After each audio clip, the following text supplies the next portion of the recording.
Hey guys, Eric here with Liquid Fan TV, and welcome to the GLL pre-tournament show.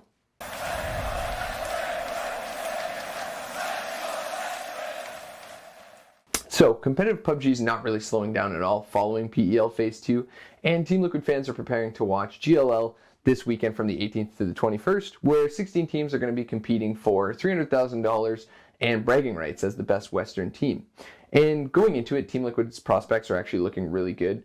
We've been very consistent. We have 4 top 3 placements. We came second in PEL Phase 1. We came third at the Face It Global Invitational. First, a very, very dominant first at PEL Kickoff Cup.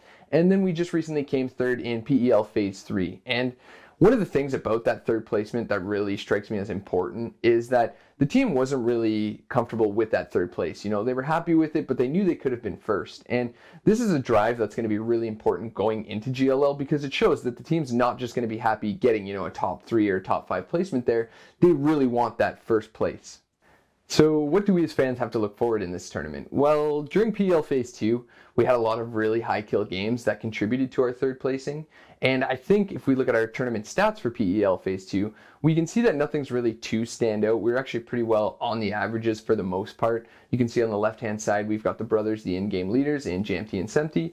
And then over here on the right-hand side, our fraggers in Ibiza and Jeems, both of which were actually in the top 5 fraggers. And their personal performances were very important for us. We had a lot of high kill wins that propelled us into that third place. Match day 19, we had a 19 kill first place, and I think Ibiza and Jeems had 7 and 6 kills. Match day 48, we had a 17 kill first place where they had 8 and 6 kills between the two of them there.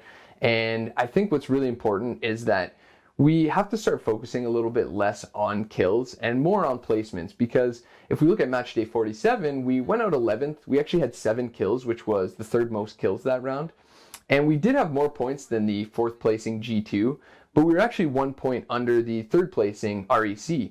And REC actually only had 3 kills that round, but because they came in 3rd, they had 1 more point than us. And you can kind of see where we're going with this in that placements are very important, and our survival time this season hasn't really been that great. So I think the squad kind of has to look over to adjusting a bit with their positioning, their rotations, and how they're playing the circles, and just kind of put a little bit more priority on the placements, because as we just heard with those stats, kills are great, but it's really the placements that are the big differences here. So I think in this tournament, if the team makes the proper adjustments, we can look forward to a lot of really high kill games. And that's something that as Team Liquid fans and as viewers, we can really enjoy, because it's always fun to watch your team frag a lot.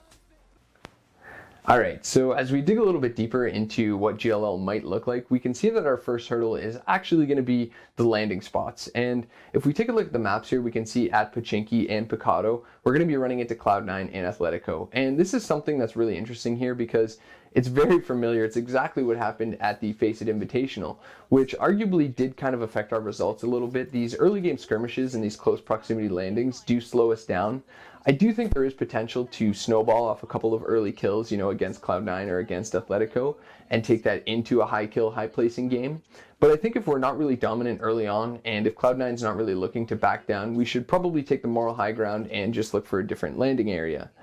Regardless of, I guess, really the outcome of what happens here, these early game fights and these early game skirmishes are always really exciting for viewers. And I think as viewers, Team Liquid fans, whoever, it's going to be really interesting to see what happens at these landing spots. So in terms of actual top 3 challenges, I think there's, of course, the top 3 PEL and top 3 NPL placers that are going to be big threats to us. But I do want to break that down a little bit. I think FaZe is going to be our first major threat. They're, of course, a fantastic team. They really clawed their way back to get that PEL Phase 2 win. And there's a little bit of a history there, right? Jamty left FaZe in order to join Team Liquid. And anytime that happens, there's always kind of this, mentality of, I want to show them it was worth it, or, vice versa. FaZe wants to make sure he knows that he should never have left because they're a strong team. And outside of that, I think, as our top threat, it'll be interesting to see how Team Liquid kind of plays around that. Will they maybe look to third party them if they know they're fighting, or will they just avoid them altogether and just, make sure that they've got the late game decision making and the fragging prowess to just come out on top of FaZe. And just outside of FaZe, but staying in the PEL, I think something that might come as a shock to some, but not others, is Pittsburgh Knights. I think they're a pretty big threat. They had some huge performances in the final week of PEL. that really propelled them to that 5th place. And if they can really carry that momentum into GLL, it'll be really interesting to see how they perform as kind of a wild card team, right? They've got the potential's obviously there, and I think Team Liquid's kind of got to respect that and recognize that they are a really strong team that they've got to watch out for in that top 3 competition. And outside of PEL, I think Cloud9, you know, obviously I mentioned them as our landing buddies, but I think they're also an org rival, right? You know, internally in NA, we've always had this rivalry in LCS and CSGO, you know, HBox Mango, across multiple titles, we've always felt that Cloud9's our rival. And I think that's really starting to show in PUBG. Again, we saw it in Face It. It looks like we're probably going to butt heads here again in GLL. And it'll be really interesting to see how we kind of handle that rivalry and build on it. So I think Cloud9's kind of the last team that I want to, you know, really touch on. Again, of course, there's other teams that are strong, but those are the top 3 that have a little bit of story and, you know, the most potential in my opinion. So as a Liquid fan, we're in for a great tournament. I think we can realistically expect the top 3 if we can really keep some momentum from a lot of really strong wins early on, keep that into the rest of the tournament. We can expect a 1st place. We are one of the best squads in the world. And I really hope you guys watch this weekend because I think there's a lot here for Team Liquid fans, and it's going to be really enjoyable, really interesting to watch. It's from the 18th to the 21st. And again, guys, thanks for watching the video. I hope you enjoyed it.